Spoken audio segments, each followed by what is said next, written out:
Vispirms konferences atklāšanas vārdi no rīkotājiem un vārds vispirms valsts nekustamo īpašumu valdes priekšsēdētājiem Renāram Griškevicam. Lūdzu.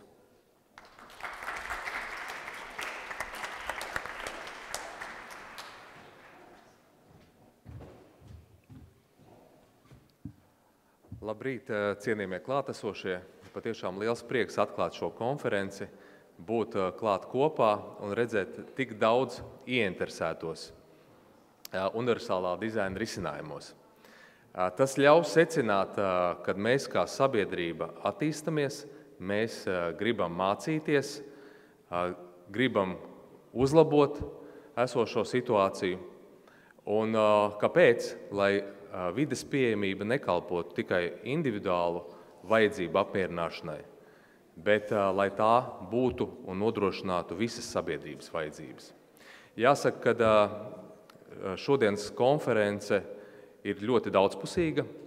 Pirmkārt, tas ir atgādinājums, ka vides pieejamība ir domāta visiem. Cilvēkiem dažādos vecumos, cilvēkiem ar kustību, atšķirībām. Jāsaka, ka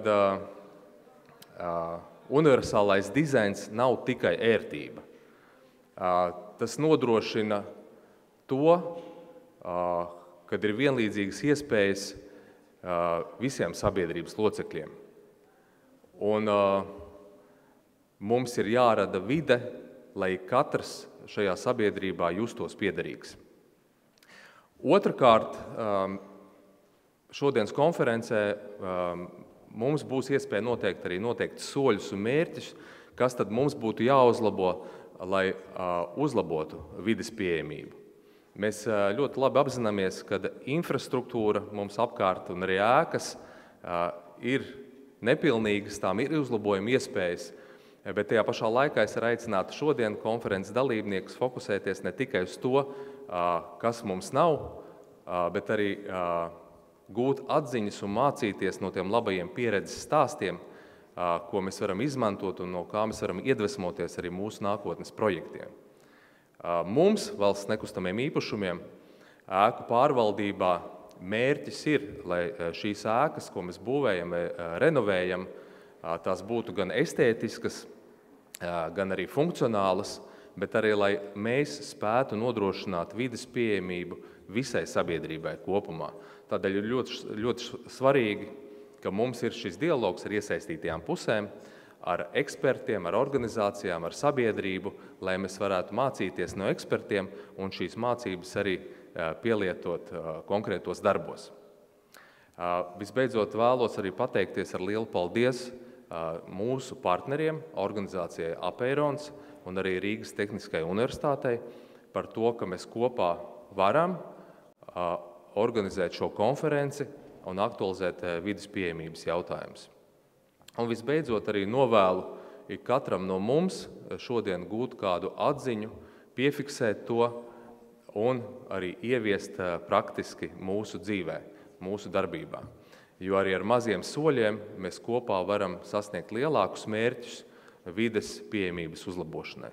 Paldies visiem un novēlu atziņām bagātu dienu.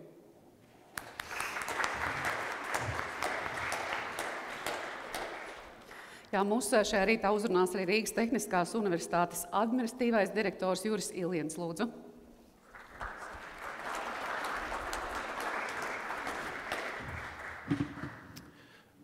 Esiet sveicināti. Prieks jūs visi tik kuplā skaitā redzēt šeit Rīgas Tehniskajā universitātē. Šī tiešām ir svarīga tēma, un es domāju, ka es varbūt tās padalīšos mazliet vairāk ar tādiem piemēriem no Rīgas Tehniskās universitātes vides. Jo, kad mēs parasti domājam, kas ir Rīgas Tehniskā universitāte, mēs pieskaramies tēmai, droši vien mēs sagatavojam inženierus, taisam inovācijas, tehnoloģijas, bet patiesībā Rīgas Tehniskā universitāte ir ļoti mainījusies. Rīgas Tehniskā universitāte saistībā ar konsolidācijām, kas Latvijā notiek šogad pievienojot Liepājas akadēmiju, nākamgad Rēzeknes tehnoloģiju akadēmiju, mūsu studiju spektrs sāk kļūt aizvien plašāks. RTU sāk parādīties tādu studiju virzienu kā humanitārās zinātnes, sociālās zinātnes, pedagoģija, pievienot Rēzeknes tehnoloģiju akadēmiju arī juridiskais virziens. Patiesībā vienīgais virziens no visiem iespējamiem virzieniem, kas Latvijā ir medicīna, būs tā, kas nebūs Tehniskajā universitātē.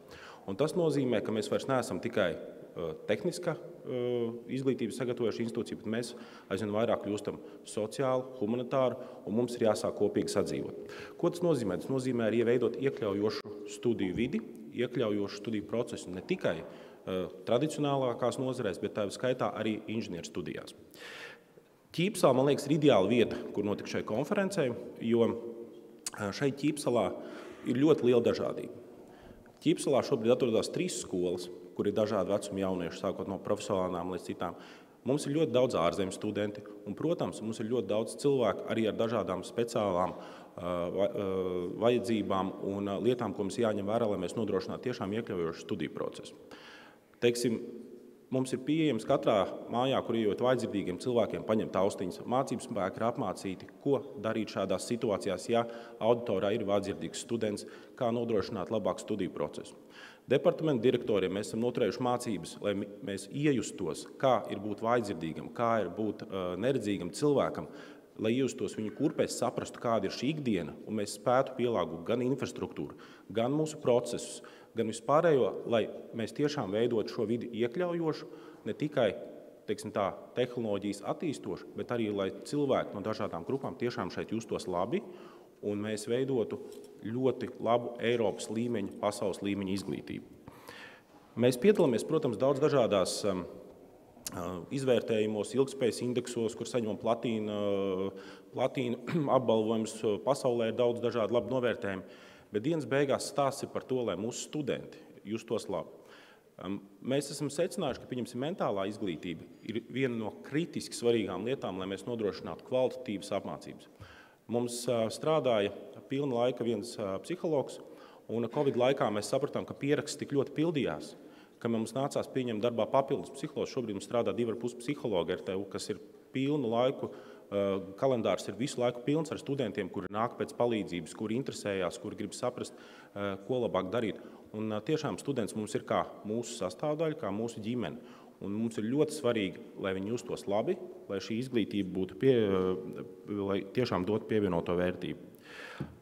Kad mēs runājām par suņiem, pavadoņiem vai citām lietām, vai Tehniskajā universitātē var vai nevar nākt, protams, ka var.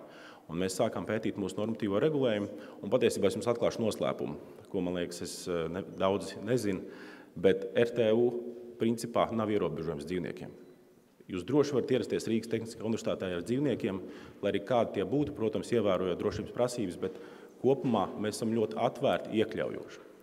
Līdz ar to nesakēt to nevienam, protams, bet lai mums nebūtu šeit pārāk daudz jānodarbojas ar spālu tīrīšanu, bet kopumā tātad mēs tiešām to atbalstam, iedrošinam un patiesībā pat veicinam. Līdz ar to Ķīpsala, kā jau es minēju, man liekas, ir ideāla vieta šai konferencē. Es jums tiešām novēlu šodien nonākt pie jaunām atziņām, un mēs arī mācīsimies, skatīsimies, ko mēs varam darīt labāk, lai mūsu sabiedrība kļūtu iekļaujoša, lai izglītības sektors ir tas, kurš rāda ceļu, lai mēs esam tie, no kuriem var mācīties, un Latvija tiešām šajā jomā būtu paraugs arī citām valstīm. Liels paldies un lai izdevsies konference!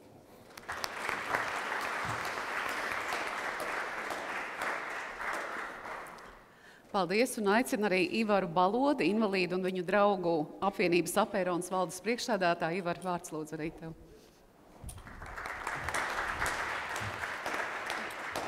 Jā, paldies, sveicināt visiem un apsveicu visus cilvēkus starptautiskajā cilvēku ar invaliditāti dienā. Ar aplausiem! Juhu! Man liekas, ka tas tiešām ir nozīmīgs pasākums, un visā pasaulē starptautisko cilvēku ar invaliditāti dienu atzīmē ļoti dažādi. Ir semināri, konferences, piketi. Es neesmu dzirdējis par pašsadedzināšanos kaut kur, bet droši vien, kad reizēm ir vajadzīgi arī ļoti radikāli veidi, kā pievērst uzmanību cilvēku ar invaliditāti ikdienas problēmām. Un tas, ka mēs varam cieņpilni dialogu veidā runāt par to, ko mēs nākotnē gribam vides pieejamībā uzlabot, tas man liekas, ka labi. Un, jā, tā pieejamība droši vien, ka nav tikai tā vides pieejamība ir daudz plašāks jēdziens. Mēs te varam pastīties un mums ir iespēja pamēģināt gan ratiņkrēslā braukt, gan par neredzīgiem cilvēkiem kaut ko vairāk uzzināt, kā pielaugāt, kā uzlabot kaut ko. Bet vienu lietu gan es gribētu iemācīt jums un varbūt, ka nākamie arī turpmāk varēs izmantot šo lietu, Ilzes palūkšu, varbūt, ka pasako līdzi. Un reizēm ir tā, ka tā labā prakse, mēs zinām, vienmēr saka, labo praksi vajag ieviest. Ieviesīsim ļoti vienkārši. Un labā praksa saka to, ka mūsu vidū var būt arī cilvēki, kuri neredz. Un tad liekas tāda balss, mistiski kaut ko runā, bet kas uzstājās, tādas īsti saprašanas par to nav. Tāpēc ir ļoti labi, ja mēs tajā labajā praksē, un to mēs iemācamies, mēģinām sevi sākumā noraksturot. Tātad, kā tas notiekās? Mani sauc Ivars Balodis, pārstāvu invalīdu un viņu draugu apvienībā Peirons. Esmu 1,78 m garš kaut kur apmēram, vidējas miesas būves, ap 50 gadiem, rīsu matu griezumu, nelielu bārdu, nelielām mūsām, baltā kreklā ar tumšām, raibām pogām, tumšā žaketē ar rūtīm, kas ir dzeltenā un sarkanā krāsā, zilās krāsas biksēm, gaišām kurpēm un, rozā zeķēm. Uzreiz var rasties cilvēkam, kurš neredz, uzreiz rodās pavisam cits priekšstats un te uzreiz izveidojās tēls, kas tad īsti runā. Tā kā Ilze, varbūt, ka turpmāk varam pieturēties pie tā un atgādināt, ka mēģinām sevi noraksturēt un šo kā labu jaunu tradīciju ieviest mūsu organizētajos pasākumos, kuros mēs būsim. Jā, un tas man liekas, ka Dāvids teica, ka man ir ļoti īsi jārunā, jo mums laiks ir. Un gribētu, lai šajā konferencē, man vēl būs iespēja uzstāties, bet lai šajā konferencē mēs tiešām padomātu par to, ko mēs varam izdarīt, nevis globāli Latvijā, arī globāli Latvijā, bet ko mēs varam izdarīt savās darba vietās, savās mājās, savās rīcībās, un tas ir ļoti svarīgi.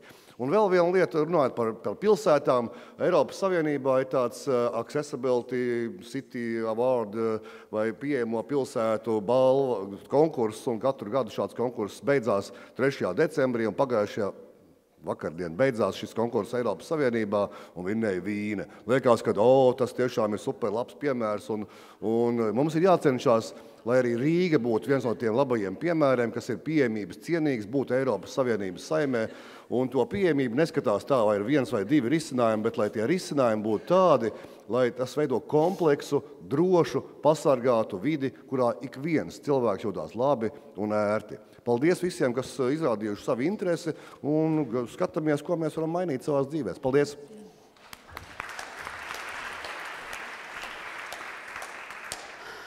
Jā, droši vien tāds pamudinājums nevar palikt bez atbildes. Tātad Ilze, tā, kas uzrunās visu dienu jūs, 1,68 m, bordo kurpītēs, pārējais apģērbs tumši zils, gaiši mati, griezums līdz pleciem. Es ceru, ka man šodien vairāk klausoties to, ko cilvēks stāstīs, būs iemesls pasmaidīt nekā saraukt pieri. Un es domāju, ka tā galvenā emocija, kas mums šodien būtu jābūt, ir iedrošinoša, atzinīga un arī pamudinoša uz to, kas mums vēl, protams, ir jāpadara.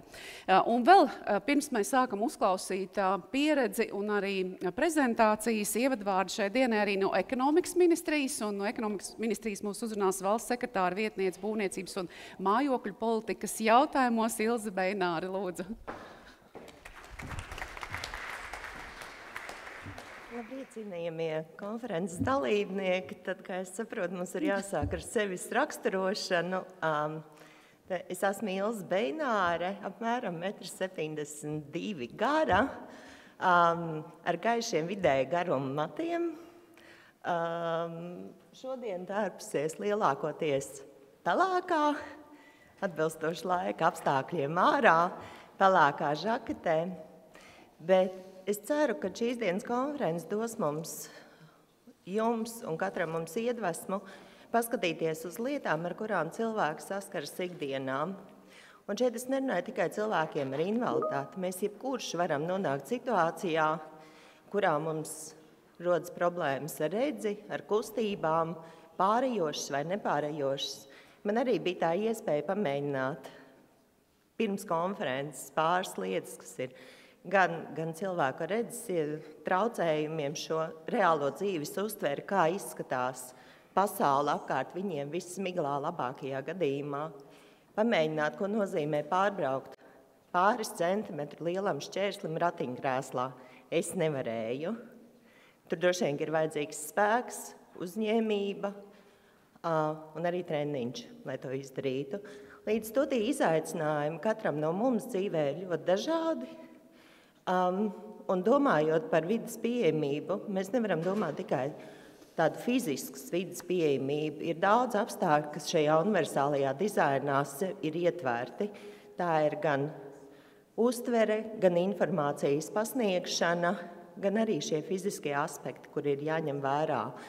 Un, manuprāt, ir ļoti atbilstoši, ka šīs dienas konferences notiek arhitektūras un dizaina fakultātē, jo šī ir vieta, kurā mūsu nākamie studenti veido savu domu par to, kādam ir jābūt šim universālajam dizainam uz nākotni skatoties. Jo ļoti bieži liekas, ka šie ekonomiskie apstākļi, uzbūvējot vienkāršāk pēc esošajām iespējām, normatīviem, šajā brīdī ir izdevīgāki. Bet vai tas būs izdevīgāk tad, kad nākotnē to vajadzēs pielāgot, ja šādi apstākļi būs? Tad par to ir ļoti liels šaubas, un vai vispār to būs iespējams izdarīt. Līdz to es aicinu katru šīs dienas konferences dalībnieku, katru, kas klausās, kas skatās pārraidi, padomāt par to, ko mēs varam ar mazām lietām uzlabot šo vidi. Un kā arī iepriekšēji runātāja teica, cerams, ka uz nākotni skatoties arī Rīga, arī Latvija būs starp tām pilsētām, kurām būs iekļaujoša vide, un līdz to arī iekļaujoša sabiedrība. Paldies jums visiem un lai veiksmīga konference!